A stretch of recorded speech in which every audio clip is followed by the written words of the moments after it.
It's now time. I'm so excited. Oh no! I do love you, but Oh, it's so wrong. I gotta go. I got something new. Not as exciting as this. I'll tell you that right now, but.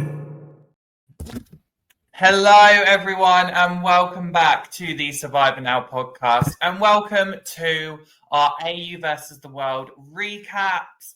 My name is Ollie, and today I am joined by the lovely Matthew and the lovely Bruce, with apparently a very special guest just there.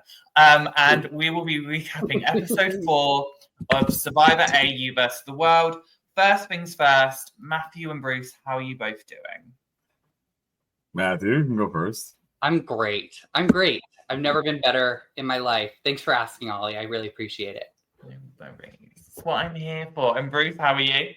I'm doing great. You know, I'm sitting here talking to you guys a couple minutes ago. I'm like, what? Something's wrong. And then my light's off. So now I put my light on. Now I feel so much better about myself. You got to look fabulous in the morning. But good. Today is actually, just to let the world know, my 23rd wedding anniversary. Congratulations! Oh, congratulations! See the dedication that I gave to you people watching Survivor and loving this, whether it be AU versus the world or, you know, season 49 coming up. I'm giving you all that I got. I love that. I feel like that's been the thing this year, because I streamed on my 30th birthday this year. You streamed now during that. So, Matthew, you've got to figure out a time when it's a special moment. I'm taking off. I love that. But we are here, as I said, we're going to be recapping episode 4. Just a reminder, the live chat is open, so go give your thoughts in the live chat. We've already got Zach in there saying Happy Waffle Day and National Peach Pie Day. Did not realise. And Blood Money is in the chat saying hi to us. Make sure to share your chat because we have got everything to talk about today, because this episode was exciting. I loved this episode. There was some cute twists that were going on. There was some drama that was happening. Maybe not all for the best for me. But we will get started, because how we go is, bless old little Sarah. We see at the start of this episode, she's feeling a little bit worried. She is getting some weird vibes from Kirby, and she goes and confides in Janine. And obviously, she says that she's worried about Kirby. She's really not sure. And then ultimately, she backtracks and says, no, I want to do Shaunie. Matthew, I want to get your opinion on this first. What did you think of this moment? I am a little disappointed in the storytelling. I don't want to say I'm disappointed in Sarah, because I just don't understand what happened between the last vote out and now to make Sarah feel this intensely about Kirby not trusting her anymore. I mean, like, I don't know what changed. I mean, they did show that one clip of Kirby. Like, I think Sarah was like, oh, do you want me to come with you? And Kirby was like, no, I'm good. But I was like, is that it? Was that as much as it was to make her feel this confused about Kirby's trust in her? I don't know. The whole thing was concerning, but it definitely led to a lot of fun, I will say. Yeah, it definitely led to a lot of fun. Bruce, as someone that has played this game, have you got any thoughts of why this may have happened? Obviously, as Matthew said, we didn't really see much in the storytelling, but let's see what maybe you could shed light on. The main thing here is that someone could literally be sitting there talking to you, walk away and talk to someone else, and you're straight paranoid. Oh my God, they're talking about me. They're going to vote me off.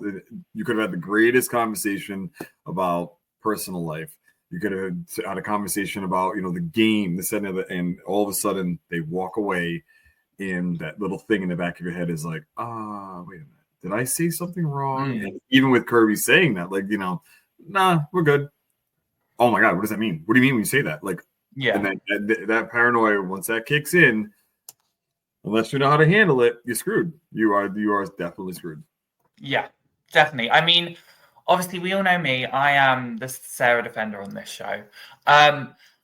I feel like, obviously, Sarah has been very loyal these first couple of episodes. That's what she's wanted to show in the votes. And I think where the vote hasn't necessarily gone the way she's wanted, I think that started to put the paranoia in her head of, well, where do I stand with Kirby truly? Because I'm meant to like feel like she's got my best interests at heart, but we're always voting people that maybe she would prefer over who I prefer. So I think maybe that's where it was, because ultimately she did say, no, I want to stick to Shaunie. That was what my gut is saying. I still want to show this loyalty to Kirby. And I think she was venting to Janine, and I felt like she maybe felt like she could trust Janine.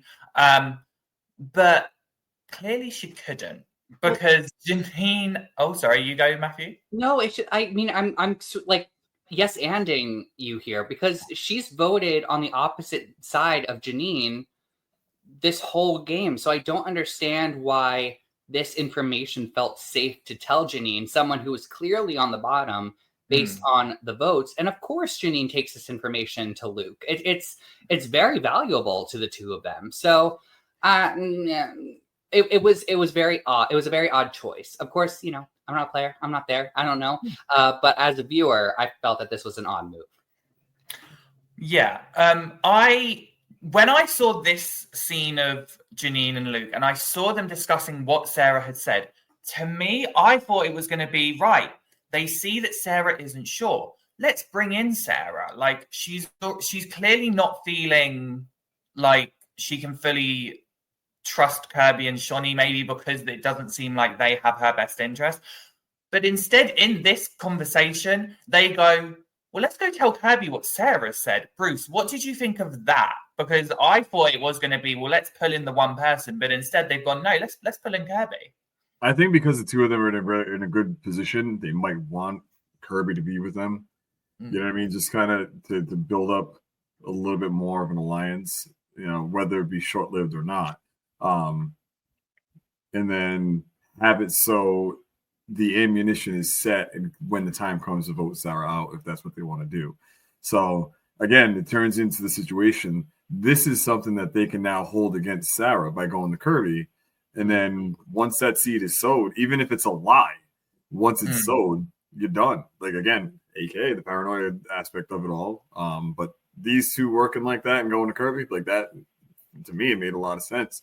She's unaware. So now maybe then the thought process could be that Kirby goes over to Sarah and maybe eases her mind a little bit. And then all of a sudden now you got potential 4 or 5 people working together, 4 people working together. So now it's a completely different like scenario where you're running the table once a merge happens. So I don't know. I think they should have maybe gone to Sarah and brought her in, but I think for me the smarter play was go to Kirby. I would agree that this was the smarter play on their end. I think that they, Luke and Janine, I think that they assessed the situation correctly. We even saw in the scene before this with Sarah that she was wishy-washy about should I go after Kirby or not?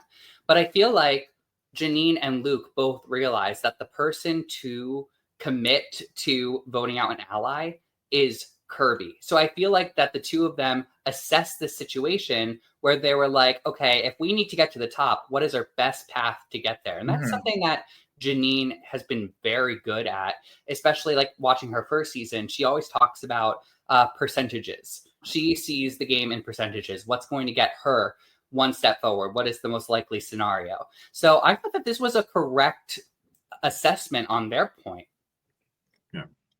I obviously, for me, I was like, no, go with Sarah, just because. But I definitely agree with you, Matthew, in the sense of like, Janine is a very smart player. Again, everyone seemed to underestimate her at the start, and I really didn't get why. Because, like, again, we've both seen champions versus contenders. We know why she's called the Godmother.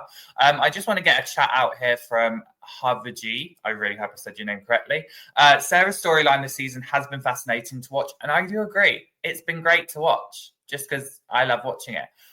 But we see from here that Janine goes and tells Kirby. For me, what I found interesting was she was very selective in what she said. And again, this is completely from the edit. We don't know what every single thing Janine said was, but what we do see is Janine says, oh, Sarah was worried about you. And I appreciate Janine on that case, because that's what Sarah said. I'm worried about Kirby. Like, I just don't know where I stand.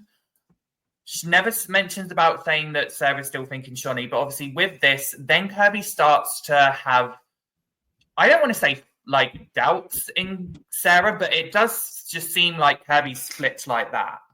I have feelings and opinions on that, but I want to get both of yours opinions. Matthew, you first as a Kirby stan.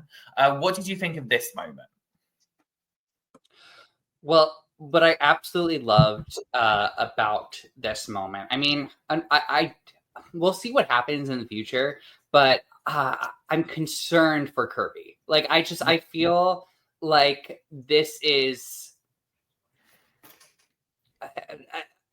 I don't know. I hope that she's able to see through the Janine and Luke thing of them being on the bottom and trying to like work their way to the top. I hope that she's able to recognize that. Yeah. Obviously, information is good information. I agree with you. I think Janine did a fabulous job navigating how she was going to get this information across to Kirby. Janine's in the business world, and there is something in the corporate world called CYA, which is called cover your ass. And I think that Janine, it like really utilized that very well in this game, where I feel like this information, I don't feel like things can come back to bite her in the way that she delivered this information to Kirby. So that's what I thought of this moment. I mean, we'll see how it turns out. Yeah, I completely agree with you. For me, what struck me was obviously Kirby did say, I will always trust someone until you give me a reason not to. And for me, I was just a bit shocked in the sense of like, Kirby just took the information and believed it. Like, Kirby just went, yeah, that's fine. And I like, knowing Kirby from Titans versus Rebels, I know she's able to figure it out first before just going on the assumption. And to me, this felt like she was kind of basing it just on no proof of her own. She was just taking Janine's word. And that kind of frustrated me in the sense of like, you've seen Sarah's actions go, like, she's voted with you twice, she's stuck with you, she's wanted to do all this. And then Janine comes up to you and goes, oh, well, she was worried about you. And I felt like we never saw kind of Kirby try and figure it out for herself. She kind of just took Janine's word. So I was a bit like, oh. I mean, I think there's a timing thing. It's an episode that they're trying to edit down. And obviously, as we know later in the episode, this is not the tribe that ends up voting someone out at the end of the day. So I feel like for simplicity of the story reason, I think that's kind of the reason why we didn't spend too much time seeing Kirby navigate this information.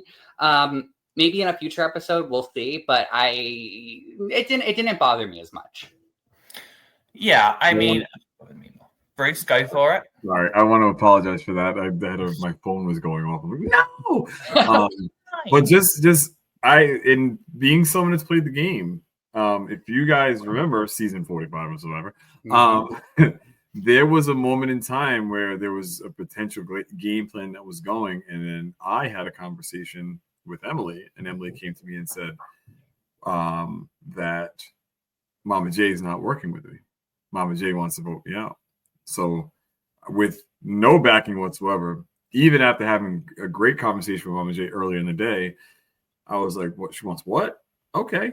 All right. That's the way she wants to play it. And then I came up with a plan to be able to try to get her voted out. Unbeknownst to me, it was not true. It was just a ploy to get me out of the game. And that was it. Like, so when, Kirby got that information, she got it and it was like, oh, okay. Like, no need for backing at this point in time in the game. When you hear that you're not so much that her name is being thrown out there, but when you hear that, because Janine didn't give her any information saying that, oh yeah, she wants to go on this and the other. She just gave her exact information. She's doesn't know how she stands with you. What do you mean? That could mean a million things to someone that's sitting there playing the game, a little hunger, or sleep deprived, hunger deprived, and it's just like, okay, so she said my name, that's it, done. I don't need to trust her anymore. So that's firsthand. I understand exactly what it is, why Kirby's mental went there. So that's. I mean, we're definitely going to see more of this, and I'm intrigued to see how this is going to affect kind of Kirby and Sarah, because I feel like it's definitely going to affect both of them. It just depends on who it gets affected more. But let's move over to the World Tribe now, because the girlies were girling, shall we say. The girls felt very good. They could feel the energy of themselves, and they wanted to kind of break away and have a little bit of a alliance meeting. They wanted a Black Widow brigade. So they wanted to decide who they wanted to target this round in case they went to tribal. And what was interesting here was obviously Poverty was very much like, let's go for Tommy, because she wanted Tony's shield. But you have Cass and Lisa who were very much, no, let's go for Tony. He's a bit more of a wild card. We know that he can be more spontaneous and chaotic. And we kind of had Cirie in the middle just listening. I loved Cirie in this scene because I felt like she was observing and listening and taking everything in terms of dynamics. Bruce, what did you think of this conversation? I love the conversation just because you can look at it from a standpoint of, you know, the U.S. against the other international players. Like that's a definite part of it. But then, like you just said, you dig in a little bit deeper, which I fully agree with. Tony's a wild card. You know, we don't know what he's going to do. We don't know what he's going to throw out there. We don't know when he gets to the merge how he's going to build an alliance with other people. You know, because he's on the Mount Rushmore of Survivor. Like, honestly, they need to really understand that. And I think that the conversations back and forth, I was really thinking that was going to be the end of the Black Widow Brigade, you know, 2.0, because they were going like the back and forth. But then again, Cirie hopped in and said, this is an initial conversation. We're just talking about this. And then we'll think about it and come to an agreement later on. Something, you know, to paraphrase it a little bit. So she did the right thing in doing that, but everybody else is kind of seeing their own motives and they're trying to come to a happy middle. And hopefully at this point in time, they can get to that. But as of that moment, I was thinking there's a little tense because not for nothing, every single time when there's, you know, except for once when there's an all-female alliance, it usually falls apart. It usually falls straight apart and it never comes to fruition. But, you know, this looks like it's going to be strong because they're level-headed a little bit. So looking forward to it. I completely agree with you there. All very level-headed. And I like your little nod to Cirie there because I do think she was very much the voice of reason. And I think that's why she is such a great player, because she is able to switch on that voice of reason and be like, right, let's just be like, she shows that can be the most level-headed person, which then makes everyone else feel more calm. Yeah. Did you notice really quick too? Like when she was saying what was she doing?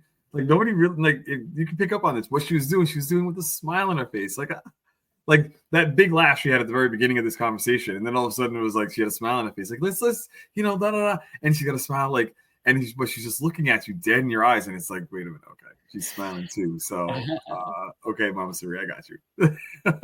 I mean, it is. She's her reputation is valid so much. Matthew, what did you think about all this? I feel like Cirie and Parvati had the best energies to balance each other out, and maybe that's just because of their familiarity with each other, which I'm sure is a huge component of this.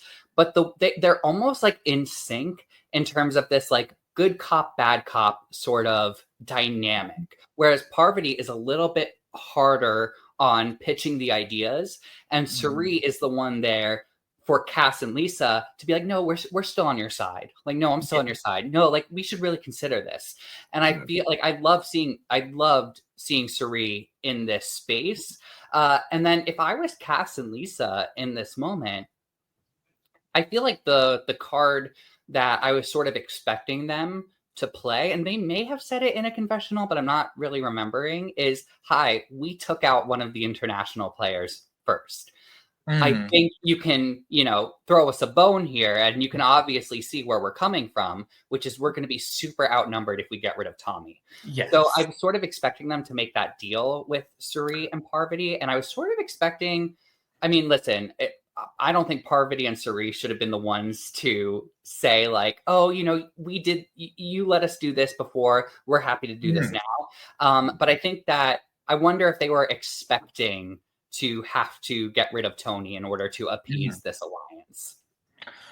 I feel like that's definitely, Yes, on Sari. I definitely think Sari had had those thoughts. I think Parvati, I think she felt a bit more comfortable. She felt like, okay, I have this control here. So I felt like she maybe almost felt like she could play ringleader. She could kind of call the shots. And I think when you've then got someone like Cass and even Lisa, but I would say more so Cass in this moment, who is very much, no, let's look at all of this here. I think that's where we're going to see the power dynamic at play. I will say Cass and Lisa did both bring up the fact that obviously like they had both been working with Tommy. They had a great relationship with Tommy as opposed to Tony. So I think that's where they maybe had brought in the international thing. I know they hadn't explicitly said like, hey, we voted out Rob, you tit for tat. So it's going to be interesting to see how this dynamic goes. I do think they have the potential to work very well together.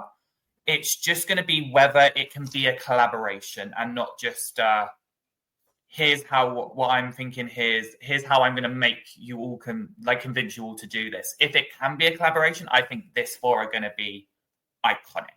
Yeah, I think that with the Parvati, like having the the community idol, like no, it's not. It's Parvati's. It's in her pocket, so she's emboldened that way, which is fine. Like you can feel that way. You're playing with house money at this point in time, and it just gets even worse. Like later on, I know we'll talk about it, but it's like, would it be the same attitude towards the decision without having the key to that box, now having the immunity out in your pocket? Like, so it's just look through that yourself and kind of get an idea on what your thoughts are on it. So but I think there's a little bit more chutzpah, if you will, to be able to say here's what we're going to do. And to be fair, I feel like we can kind of see that with Cass as well, because at this point, Cass has her idol that no one knows about. Yes. That's why I think she's kind of also putting her foot down in the sense of, well, I have my opinion as well, and it's not just the Americans. No shade to you guys, but it's one of those. The Americans are already going to come in thinking they can call the shots. Well, do you know what? Us Quebecs, we can be just as forceful in our opinions, but we will have to wait to see how that all shakes down. Because I'm so happy that Cass was able. I'm happy that Cass was someone to find an immunity idol, because, like you said, Ollie and Bruce, like it freed her up to play at the same level as some of the other players who were more persistent with their ideas and thoughts. And I just think that it's good to level the playing field a little bit. I got you. I agree. Absolutely. Yeah, I agree. Well, let's see how the playing field goes, because we have an immunity challenge. But it's not just as simple as that. They're playing for individual immunity. So as we see, there's two lovely individual immunity necklaces there. And for this challenge, they have to hold up a block using just their feet onto that small narrow pole, holding on to their structure. I need to ask you both first, Matthew, Bruce, how do you think you would have done in this challenge? Do you think you would have done amazing? Do you think you would have done good? Do you think you would have done okay? Do you think you would have been like Luke? I think I would have done Lisa. I think I would have sat out. No, it would have been over for me in like the first. I'm going to be generous and say first minute. I'm going to give myself that at least. But this is painful. Bruce. So all right, I love the idea of this freaking challenge. The challenge was awesome. It's great. Like they got their legs up, they're holding on to the blocks, and then all of a sudden now they're doing the Macarena. Like they just got all sorts of things all over the place. Like, yo, that is just the stupidest shit in the entire world. Like once we start doing all the other dances and stuff and taking arms and putting arms here, dropping a leg down, like Simon says, that's when you would have lost me. Like I think one leg on the block, one hanging off, arm over here while you're holding a margarita. Rita! It just doesn't make any sense to me. But there was so much going on. And like, man, if they're going to sit there with their hands on the side for 2.5, 3 hours, who gives a damn? They ain't doing nothing else. They're just going to go back to camp and just sit there and chill. But I thought it was very interesting. I would have been gone within They call it 3 minutes. I got horrible hip flexes, so I just would have been like, yeah, no, I'm out. Bye. Do you know what I would have felt? I think, I don't know, I have never done this challenge, but I think I would have done okay. I think once the hands went here, that's where I would have been like, oh no. That's where I would have felt myself going, oh, that's where I'm in trouble. Hands, I think I would have been fine. But then when it's here and it's all your core, my core has decreased within these last couple of years, so I know I wouldn't have been holding on that long. With this challenge, though, we did see a little strategic moment from Kirby and Parvati, who they're right next to each other and they go, oh, I want to work with you. I like you. What did we think of this moment? Because it's the first time we've seen kind of Kirby put herself out there to one of the world players and be like, okay, I'm going to start my kind of cross-tribaling now. Do we think this was a good move on Kirby's part? If Parvati keeps her mouth shut, yeah. Right? So it depends. This just, it's nothing again. Like, I'm not saying like in a bad way, like keep your mouth shut up. But I'm just being like, if Parvati now knows, all right, now I have someone on the other side to be able to work with. You don't need to tell the people that are on your world tribe. Yeah. But once you get over there, all right, so now you can dive deep and say, okay, Kirby, who you working with? How do you feel? This and the other. This is what I got now. This is what we have going. Like, once if Parvati goes back and says, hey, we got someone to talk to on the other side. If I'm an international player, I'm just like, hold up. You are now getting way too powerful because now you're already across lines and you have someone that's there that's like a mole for you. Nope, can't have it. You got to go. Because remember, it's a zero-sum game and it's all about you doing what you need to do to win this game. And if you're going to try to take that away from me, I got to find a way to get you going. So any little thing, again, go right back to what I said earlier. The paranoia sets in real quick. Any little thing will get you to be like, now you got to go. And that's a huge, huge thing to get you to go. Yeah, I think in many ways that's sort of what painted a bigger target on Rob in the beginning of the season, which was the fact that Parvati was vocal about the fact that he was chatting with David, like across tribe lines. But I love the move. I think that this is great. 16-day game. I even loved when David did it, like in a 16-day game where you can have moments of like, I mean, the Aussies do it like every season. It's one of my favorite things about Australian Survivor is the like cross-tribe communication and storylines that go on. So I think in a 16-day game, it makes absolute sense to try to work something out with someone across the lines in anticipation of the merge. Yeah, but remember what you said, though. That's in the Aussie game, not in everybody else's game. Right. Everybody else's game, it's like, yo, what did you just do? You talk to someone on Reba? Oh, hell no. You're done. You know what I mean? Like, that's a little different, so. Well, I mean, I want to bring up Chris Dixon's just posted in the chat here, Chris, which I think is actually quite a smart thing. Yeah, nothing wrong with people doing these communications. I just feel like it has to be kept subtle. And that I completely agree with. You can have the cross-tribal in, absolutely, as long as you just kind of do it on the slide. Just totally do it like that. Yeah. But obviously, this challenge went on a while. We saw it become a showdown. Was there anything else for either of you that stood out during this challenge that you kind of want to touch on? I just like how Bruce called it the Macarena towards the end. Because it got to the point where I was like, what else are you going to have them do? Because it was like Parvati and Cass were sort of the last ones. Well, who won it for Sarah? Sarah won it for the Aussies. So that congratulations, Sarah. But I think that the deal that Cass and Parvati struck up was interesting. Yes. I keep seeing Cass not cave into it right away was also very interesting. And I wonder, again, going back to Bruce's point before, I wonder if that would have been a different story if she did not have the idol already in her possession. I wonder if she would have taken that deal a lot sooner.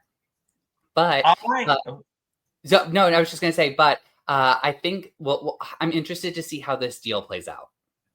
Yes. And do you know what? On that deal, I really respected Cass for saying no. Straight, because Parvati said endurance for endurance, but how is Parvati going to be able to like know for sure that it's going to be them two in the next endurance challenge. True. She can't, because it could be something that Parvati's not that good at and goes first, and then it's Cass and someone else, and then Cass is there going, well, I made this deal to Parvati, but not to this person. So I respected Cass for kind of just saying no, because that deal in itself, she couldn't, at that moment, it was kind of one of those, well, I have a chance of winning this one, and I like that deal can't be fully like concrete. That's not a concrete deal that can be made. No. Now, when she did it towards the end of it, yeah, I can respect that, because it's like, well, if I am going to drop, I might as well get a deal out of it. So I think when she did it was perfect. I do feel like Cass did a really great job. Bruce, anything else you want to mention? Yes. The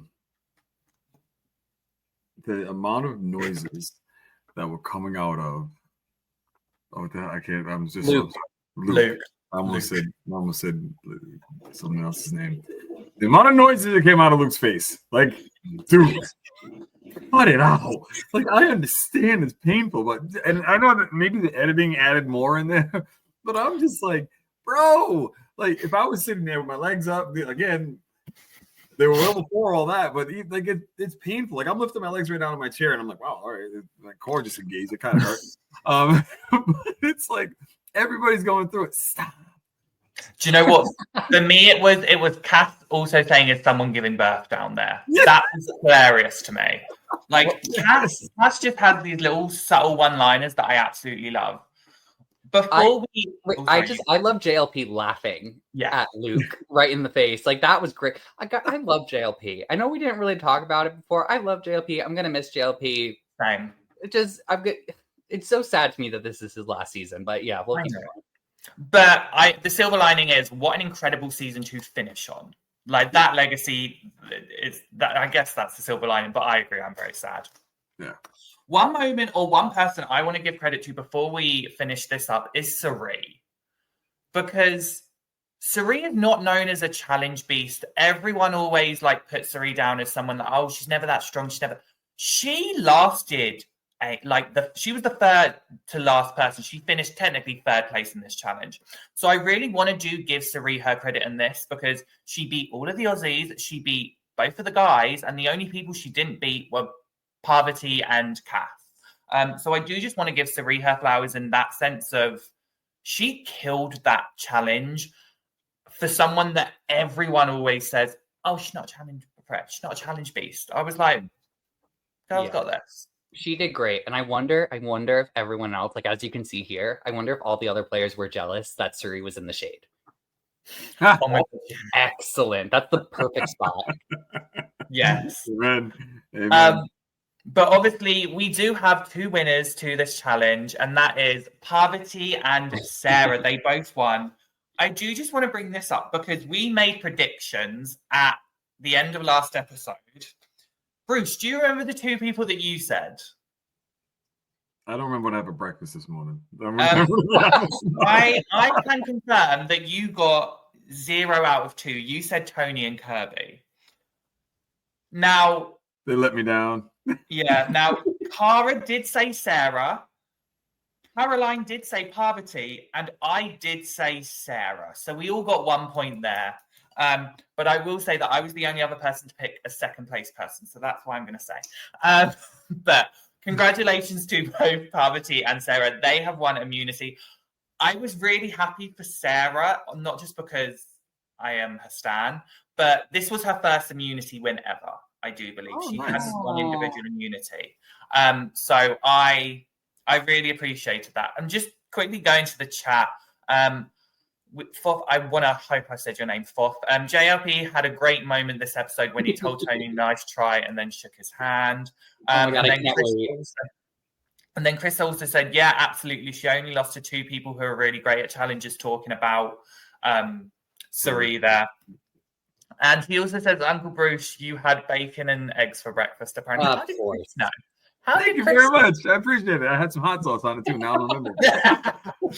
But obviously, now we will go back to the tribes because we have got a lot of strategizing and talking to do here because they've got to figure out who they're going to vote for. But before we get to that, we're going to take a short break, and then we are going to talk about the pre-tribal, the tribal shenanigans, and who got voted out of this episode.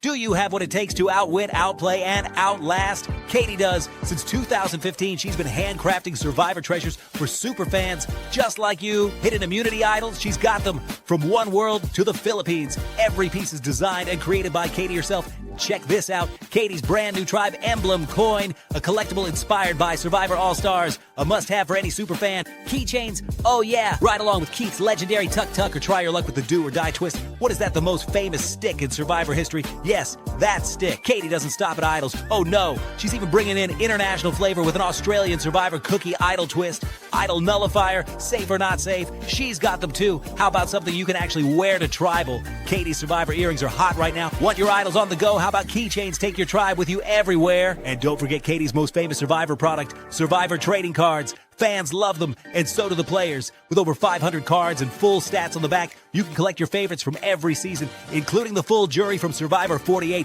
Katie Tedesco Art is the Survivor super fan shop, made by a fan for the fans since 2015. Check it out now on Etsy.com and follow her on Instagram at Katie Tedesco Art.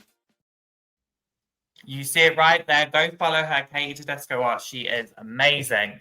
But we are now back with the Aussie tribe, who are having their discussion on who they think should go, what they think is going to happen. And Shonee makes a very good point about what happened in All Stars. Yeah. Matthew, did you think that was going to be the case? Did you think that Shonee was right on the money? I thought that because that they were showing them explaining what happened on All Stars, I knew that they were going to switch it up somehow. I did think it was going to be fire making, but I couldn't make the connection of like what ended up happening. So I think they were right. They were correct in what they were assuming. This whole thing was a very interesting twist on the twist, which was, but I'm glad that this tribe, and it's so funny because we see the difference between this tribe and then the other tribe who, unless they watched All Stars Australia, have no clue what the heck might even happen at a tribal council. So I like that this tribe was a bit more confident and like, yeah, this is pretty much it. Yeah, I really did appreciate that. Bruce, you go. Tony said something. He's like, I didn't pick up on it. Tony's like, someone will go home. And he's like, okay, someone, what does that mean? Yeah. What does that mean? And that just goes to show they took that piece from Australian Survivor, and which not a lot of people from the US watch it, which they should, because it's absolutely amazing. Mm-hmm. But that twist, when that twist came in, Aussies knew about it. The world team did not. And it kind of threw for them, the Aussies, they're perfectly fine. Like they go, all right, it's gonna happen. Like somebody's gonna go. Now you start figuring it out. But for the international tribe, the world tribe, I don't think they really knew the gravity of the situation. Yeah. And then when they heard about it, which we'll talk about later, when they heard about it, they're like, oh, okay. I love it. I love the conversation they have, because when they started talking about that, because I unfortunately did not see that, but when they started talking about it, that is absolutely amazing. They need to bring it to the U.S. Survivor. They got to figure out a way to be able to have somebody, voted out of their tribe. But then they get, if they win, they go back. How much chaos and hell does that make? Like, how much drama comes out of that? So I'm very interested to see if U.S. Survivor is going to take a little page out of the book here and put that in. They should. Yeah. It would be so good. No shade to Survivor US, but it would be such great TV. I know that the Americans would have a field day with that in terms of the drama and all the dramatics. Definitely. Yeah, we got a lot of shows that give drama, so this will just be an icing on the cake. Exactly. But obviously, we do see during this discussion that, Shonee is kind of explaining everything, and she mentioned she's good at fire. Would you ever at some point, knowing that you're confident that fire is being discussed as an option for the tribal, would you say, oh yeah, I'm pretty good at fire? Or would you just shut up about fire? I would not say a lick. I would not turn around here and be like, I could easily make fire.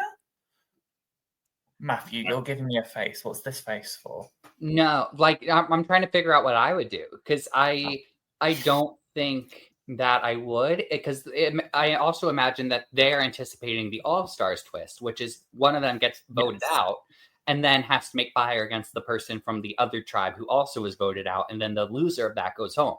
So I feel like with that in mind, I would never, put myself out there. I think my approach would be like, to not say anything and really if anyone asks me, be like, I'm not that great at fire, because in the chance that I do get voted out and do have to make fire, at least I am confident in my own abilities, and I'm not like working up, living up to something that I said like, oh yeah, I'm great. I think with what the twist ended up being, it's okay to say like, I'm good at fire, put me in, but there's always a risk. It's pretty much the way I looked at it was like a second immunity challenge right there, Yeah. Before we go on to the next slide, I do just want to say I just clocked Kirby in the background of this. You clocked Kirby? I clocked her, but I was proper looking at her, going like she's fully like just in the background, like what's going on, you two? What are you two talking about there?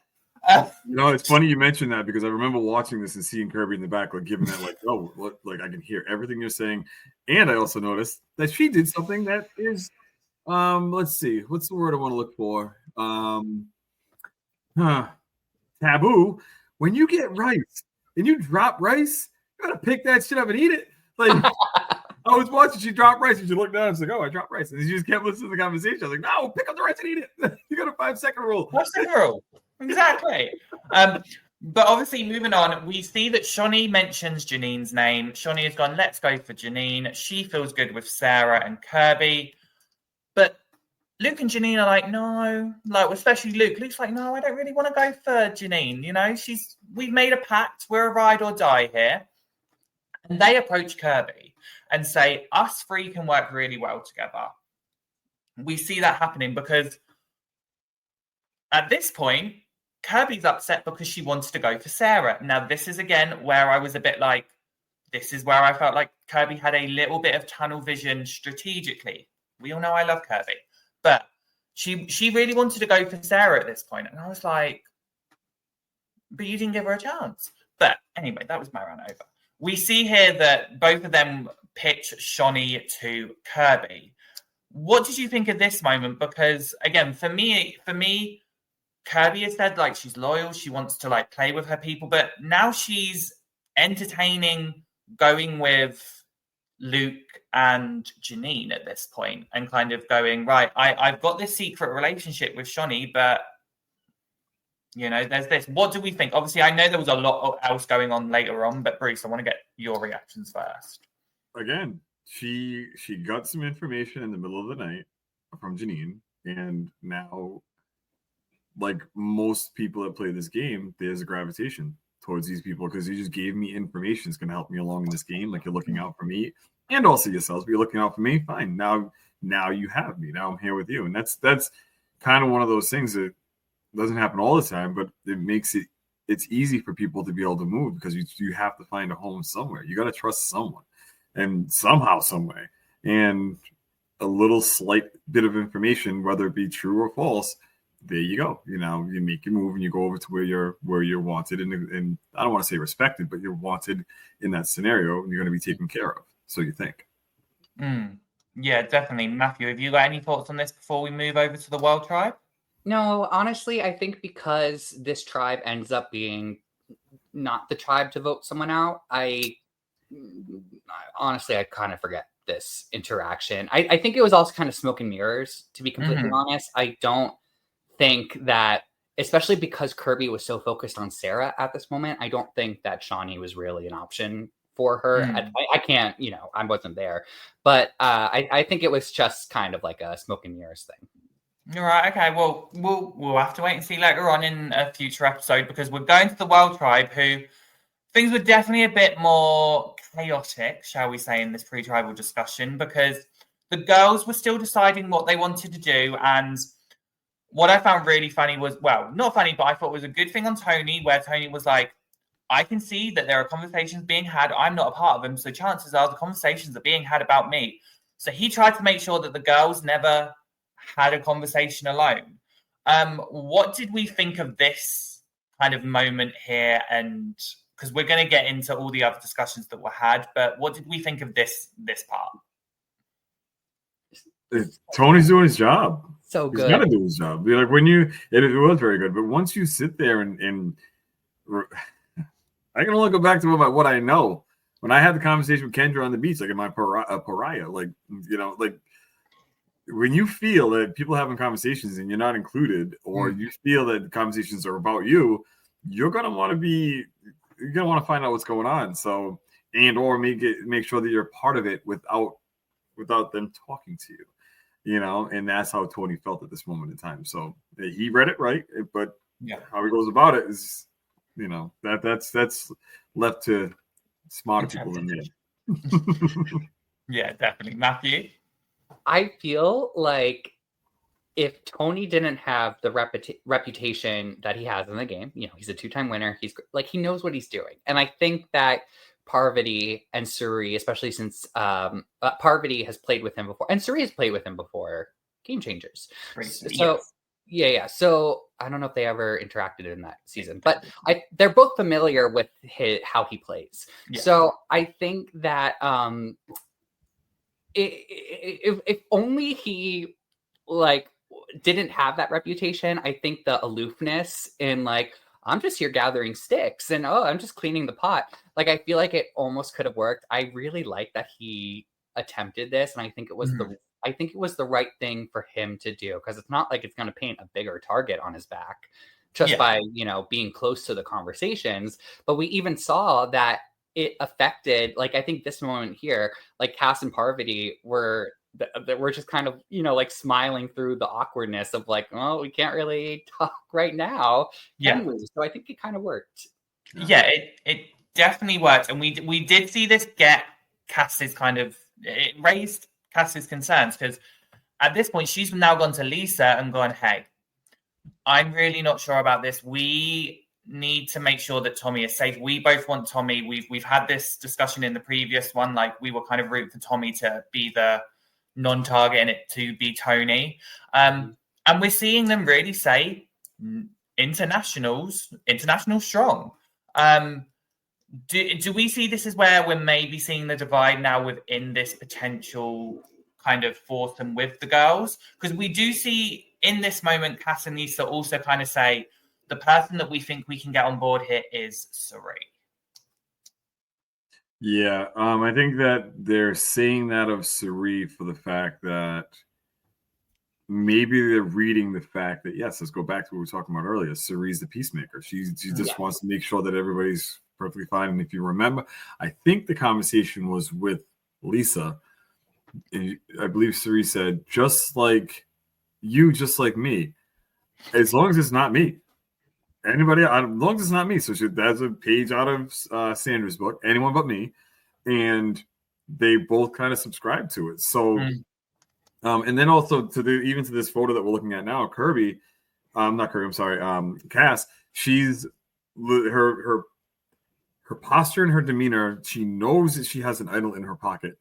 And she's kind of laying it down, this kind of makes the most sense. And with just the interaction, and Lisa, doing a great job, a Suri-like job in pulling in that information, and then kind of she's going to do what she does with it. Mm-hmm. And the solidification of if they pull Suri over and there's a decision to be made there, you heard it here first. If they're going to vote a lady out, if they're going to just try to break up this, Poverty's gone. So it's either Poverty, or Tommy. So yeah, definitely. Matthew, anything to add? Oh my God. Well, not really. I think I saw that chat come in from Cool Saint about the. You get it now. Yeah, this Black Widow alliance kind of reminds me of the Witches Coven from Brains versus Bronze 2. Two pairs trying to get their own way. Oh my goodness. Cool Saint. I hope it doesn't turn out like that, but that's an interesting comparison to make. Yeah, it definitely is. I mean, you see it in the sense of you've got these women are amazing. They are all very strong women who know what they want. Unfortunately, it is in this moment, two of them, or maybe one of them, see things this way, the other two see them this way. But the person who's definitely in the middle of things is Cirie. Because then Cass goes to Cirie and is obviously like, we can see what's happening here. We are wanting to keep Tommy and go for Tony. And Cirie does do a very great job, in my opinion, of explaining the situation for us. Because she does go, right, I came in with the American players. I want to stick with the American players. However, I also don't want to alienate this bigger alliance I have, because if I get out Tony, I'm only potentially annoying Parvati. If I get out Tommy, I'm annoying Cass and Lisa. So I think Cirie did a very great job at kind of explaining her situation and just the situation in general. Do either of you have anything to add to this before we kind of go on to the last slide and then get to Tribal? So to piggyback up what you just said, so yes, she's gonna aggravate Parvati, okay? But now you have Lisa, you have Cass, and you have Tommy with you. So now that's 4. Now Parvati, come on board, 5. If there's a merge coming, you have 5 going against what, 5 at this moment in time? Yeah. Because how many Aussies are left? There's 5 Aussies left. Yes, 5 or 6. Yeah, if they So end now- up coming out at this Tribal. So now, hello, let's get Parvati. Now you're revealed to everybody else that you were talking to Kirby. So now pull Kirby over, and then now run shop. So that's just one way to look at it. One way to be able to say, okay, this is another way to take over the game. So Yes, I was curious to kind of know which direction Cirie would take this in. And again, I think as a viewer, Cirie is so good at Survivor, but also at television. And I feel like as a viewer, she's able to keep me guessing of like, wait, what is actually her direction here? And I think that's one of the most interesting things. I mean, we've already sort of given her flowers about this, but just to reiterate, Cirie, to me, is the US player that has come into the season that really makes her game feel like a clean slate. At least to the viewers, that's what I'm sort of picking up. And I wonder if the other castaways feel that about her game as well, where I wonder if they, and I think it's working, where they feel like, oh no, like we can work Cirie. Like, yes, she's a big name in the Survivor community, but it really seems like she's taking this as like a brand new game where knowing how Cirie plays, I don't know if that's true. Like I think Cirie's just that good. So, I love watching her play. No, I completely agree. I do think she is that good. Because obviously after this, her and Parvati then talk to Tony, who says, by the way, we're voting for Tommy. And Tony straight away, you. I love this picture. They told me to vote you. So you've then got Tony almost trying to make Tommy a bit paranoid here. And it's all a bit crazy, but I really do want to jump into Tribal because this is where we saw all the action. They all came together. They were all chatting and trying to figure out what was happening. And then JLP dropped the twist of you each, like only one tribe is going to vote tonight. They all know it's fire making, but the twist is they're going to draw rocks to decide who is going to compete for their tribe. It's a hero challenge in a sense. Yeah. And the tribe that wins is safe and can go home. The losers have to vote someone out. This is where I love this twist because it did kind of throw the Aussies off in the sense of like they thought they knew what was coming in, but they've kind of just modified it and twisted it a little bit to go, oh no, this is different. And I love the genuine reactions from the Aussies in that moment. And this is what I love about AEU Survivor. They're able to keep even their own kind of people on their toes. You can't go into a season of Australian Survivor and kind of fully know what's going to happen, which I loved. What did we think about this twist? I loved it. But in loving it, something somewhere in the back of my mind was like, Cirie's going to be the one to draw the rock. I don't know what it was. It was like Cirie's screwed. She's going to have to draw the rock. She's going to draw the rock. There's no getting around it. And sure enough, boom, she draws the rock. Like, oh my God. But I loved it. It was cool. Like, if you can put a twist on it without, because it didn't necessarily take away from Cirie's game fully. Like, it wasn't Cirie being, here's a twist, you're going, bye-bye. Like, I don't like that part of Survivor that would take something away. Like, Yes. I don't like that. Yeah. But with this, is like you have an opportunity to potentially make it. And hopefully you did the work prior to with your tribe so that now you don't have to worry about going home. But she had to fight for it. And, you know, like when I played and we had the auction. And yes, my fault. I didn't run around and grab cash, this, that, and the other. But I had to then work hard to make sure that I was able to not get voted out. And I didn't, which is good. But that could have potentially been something that, you know, I have no vote. I have no say. Yeah. I'm going, you know? So I don't know. I like what they did. I do like what they did a lot. Yeah, definitely. I love the fact that it was kind of a rock draw because in a sense, yes, it is all put on that one person, but it's been put on them through luck.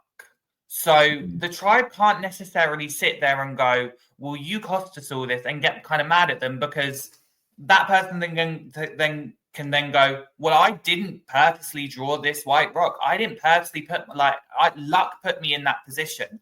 I worked hard, I tried. So it was kind of almost this moment of, after that, there was gonna never, well, for both of the people that competed, there was never really going to be any blowback because it was a kind of a sense of like they got forced into that position. Matthew, have you got any thoughts? It leaves enough room. It leaves enough wiggle room game-wise to be able to have different sorts of outcome. It's kind of the situation. Like, I wonder, I'm so curious. I would love to be a fly on the wall when production was coming up with this twist and landed on the idea of it being a rock draw, because in some ways it's like you don't show up to Survivor not knowing how to make fire, right? Yeah. So like there's that element where it's like anyone who draws the rock should be able to do this, and then there's the element that you said, Ollie, which is like the person who does it isn't putting themselves in a situation where they're like, I got this, team, you can count on me, because then it makes it an easy It could make it an easier vote out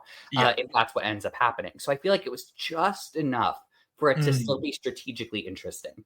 Yes. But then think about something else. So now, when you're watching, and then you know the flag pops, and you know Cerise sitting there. If you look to the right of your screen. I'm sorry, left of your screen.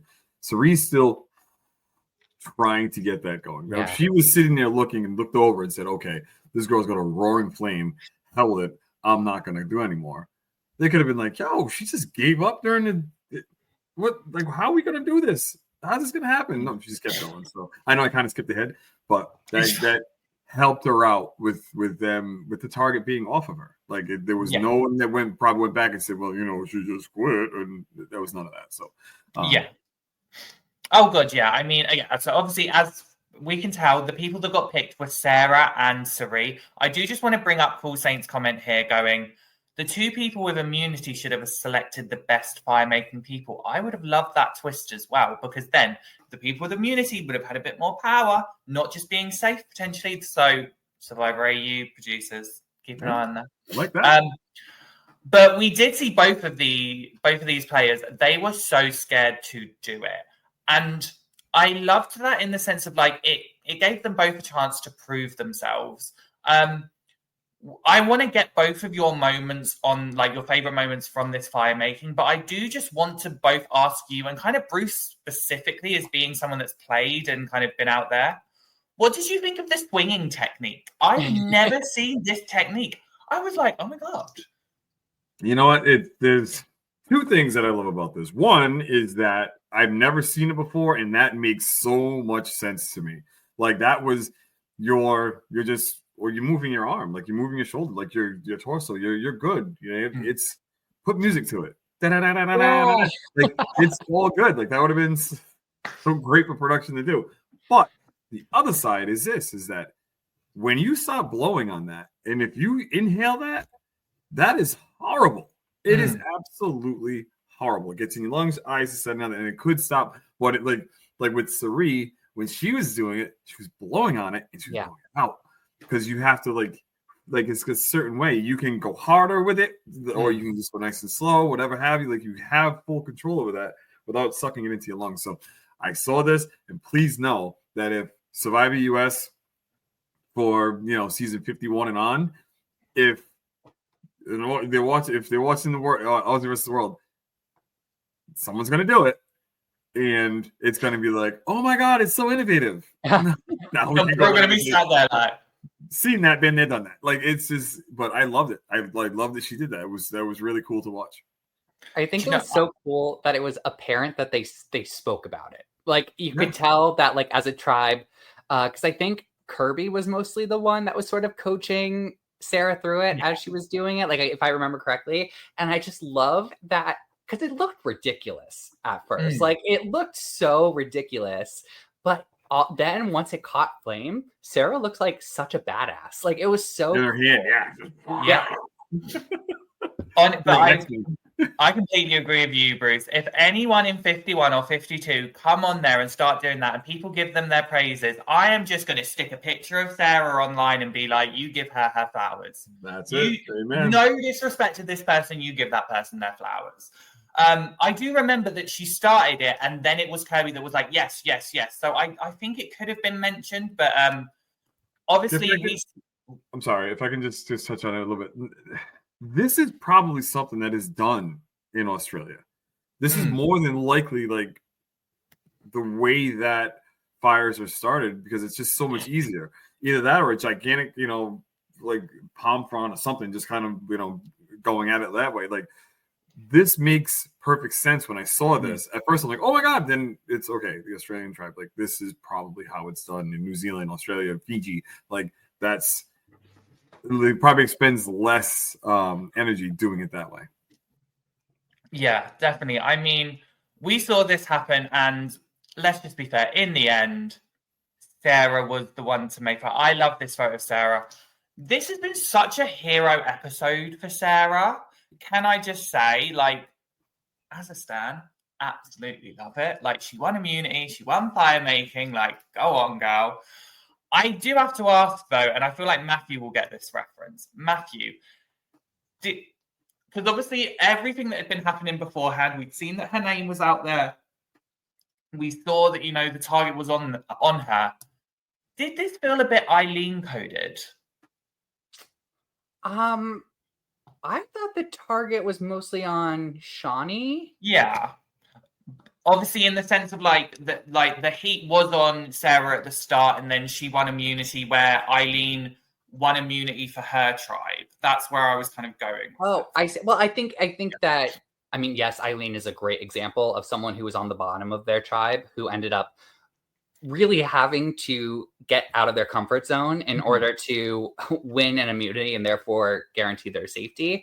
I think the difference is if I remember correctly, Eileen knew going into that challenge that she was there was a big possibility of her going home if they lost. Yeah.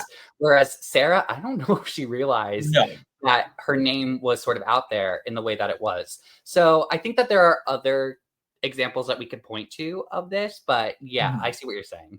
Yeah. I mean, either way, this was like Sarah's episode to me. So it totally was Sarah's episode. Yeah. It was so good. I loved it.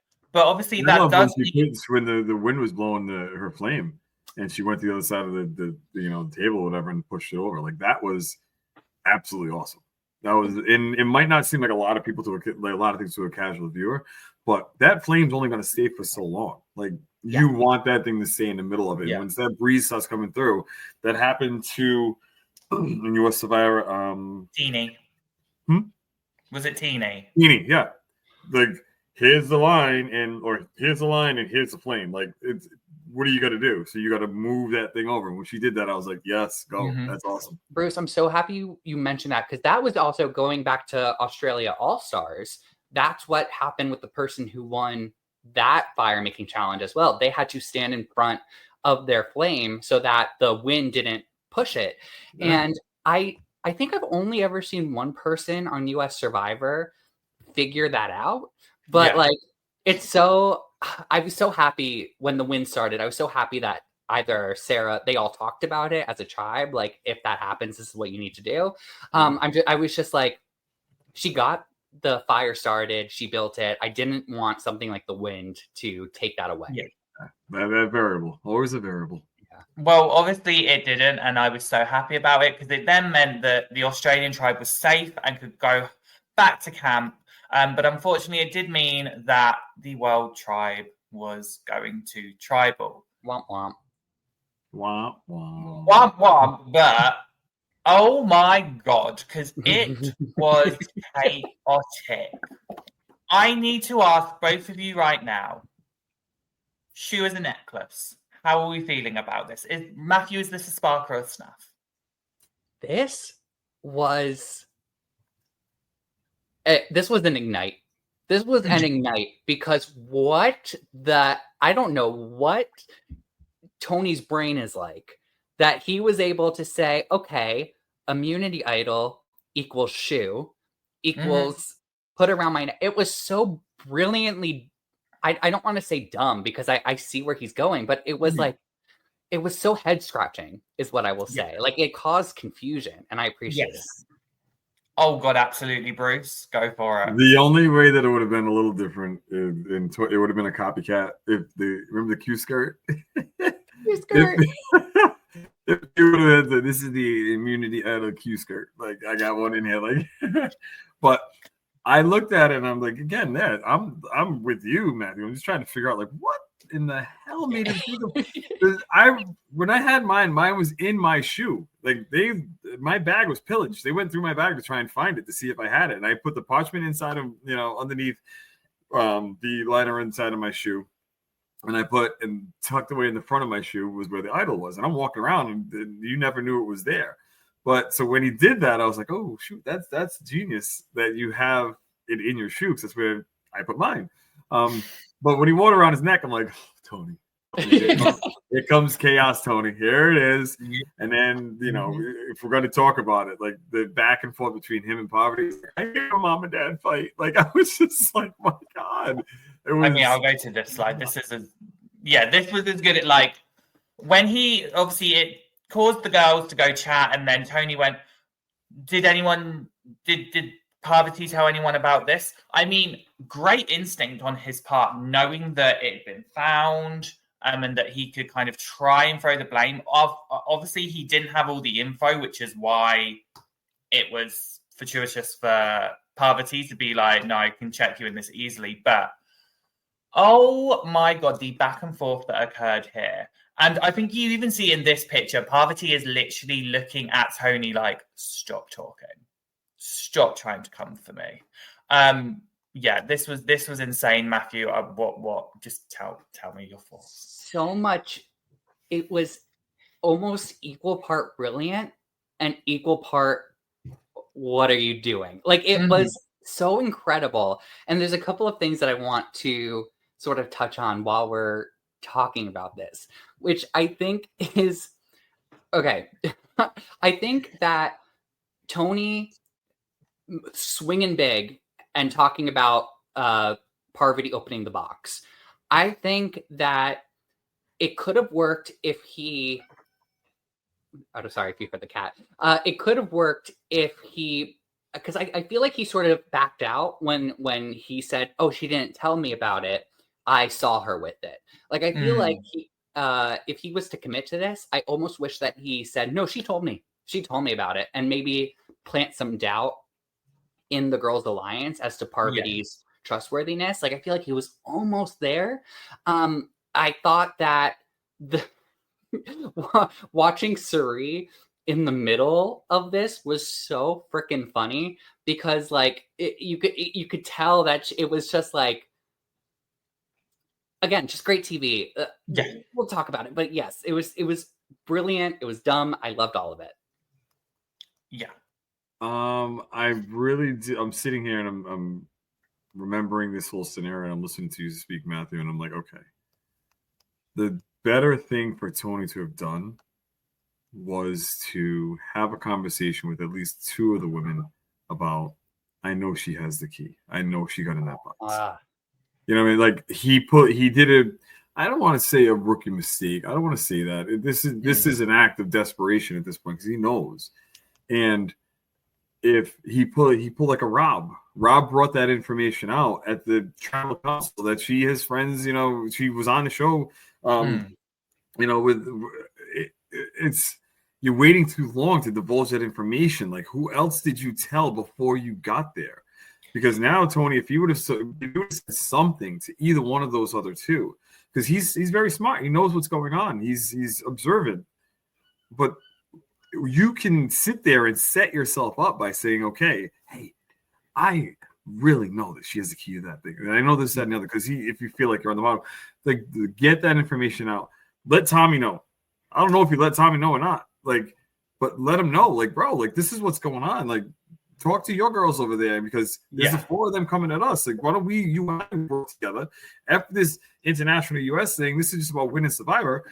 Like, let's figure this out. Who you close with, and then it gives you at least an additional fighting chance. But not to say Tony didn't do that from the edited show that we saw. He didn't do it. So to add to kind of your point, Matthew, and to kind of yes and both of your points, Tony talking about the box, I think, was phenomenal. And I kind of agree with both of you in the sense of, had he committed to it and said, and like I think you said, Matthew, and say, yes, she told me, and just commit to that, because we saw, as Bruce said about Rob, where he was like, Parvati divulged this information to me.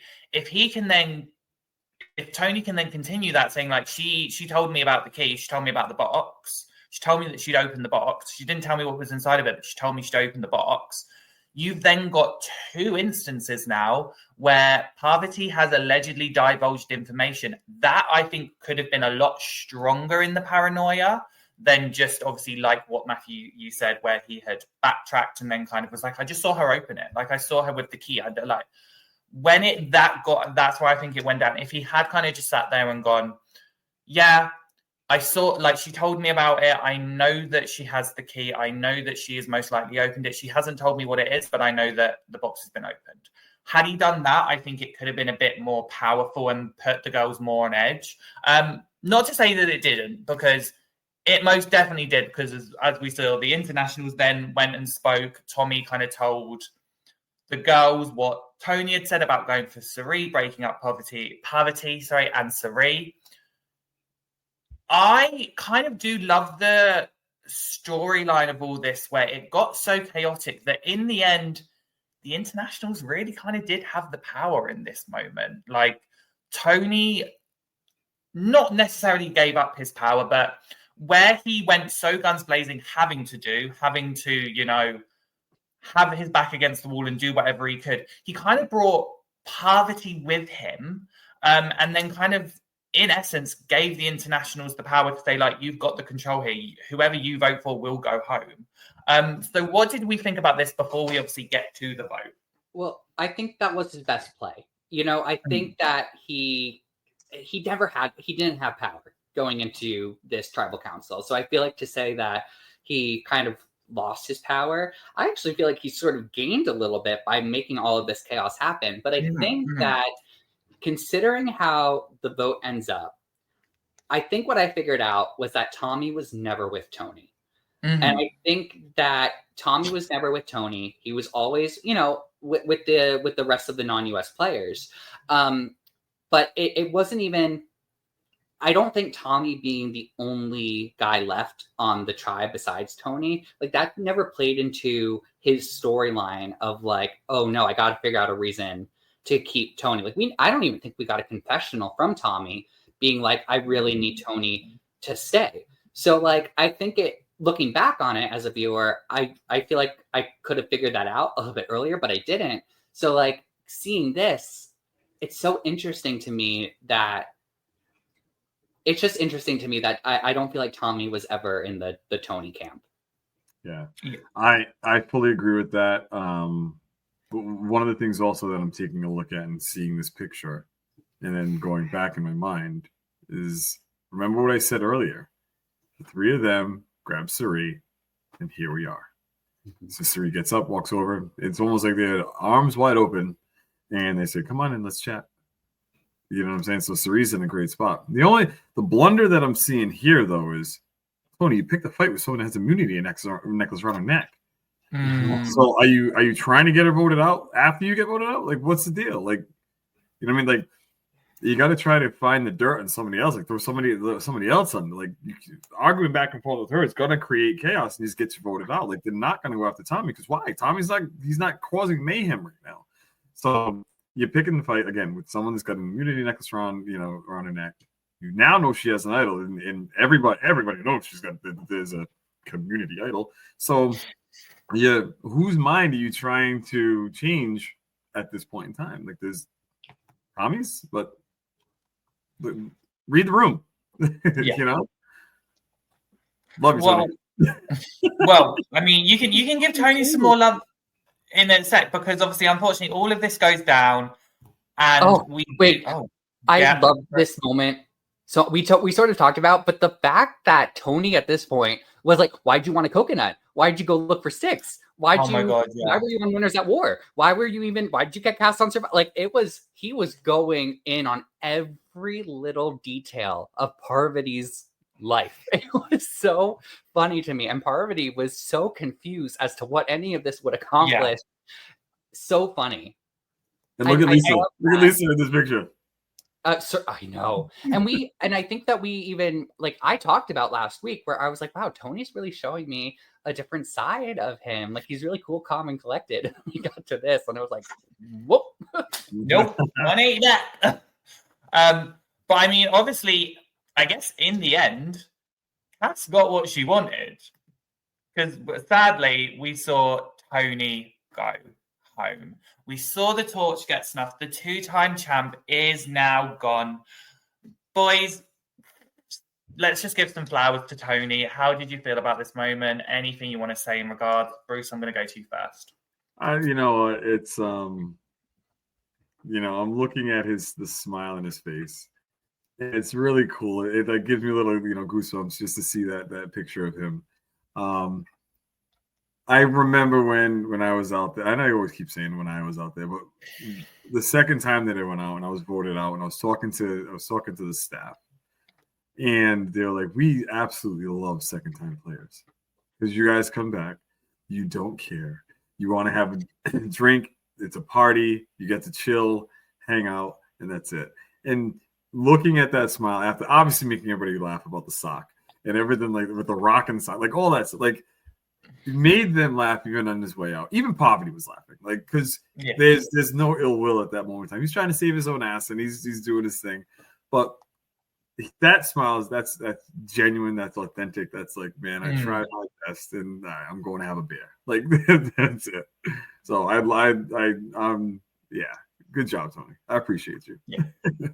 It seems like as someone who has made $3 million off of playing the game of Survivor, going into a season like this, knowing that, there is a high likelihood that he would be out early. Like it just makes sense. And I do love seeing that he just went out with a bang. And I appreciated that. And we didn't talk about the moment before this, which was his little bluff of what I play in immunity. I think he oversold this a little bit.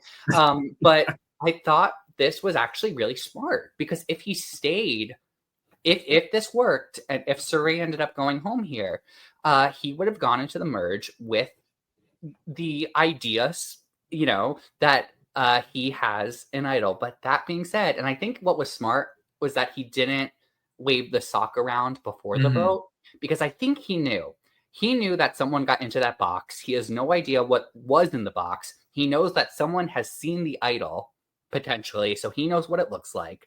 So I think that by doing this move after was actually really brilliant. But I think he oversold it just a little bit. But I love Tony. I think that this season actually really painted a different picture of him in my mind. And he seems really chill and really, that's the wrong word. He seems like a really fun person to be around. Yeah. So that's why. No, definitely. I mean, look, he came in already as a 2-time champ. He had already cemented his legacy before he got into the season. He just added to his legacy, if anything. So Tony, just well done. And I'm so excited about it. I will say before we finish though, we have to remember that, someone cheekily quickly found that idol in the pedestal in the podium.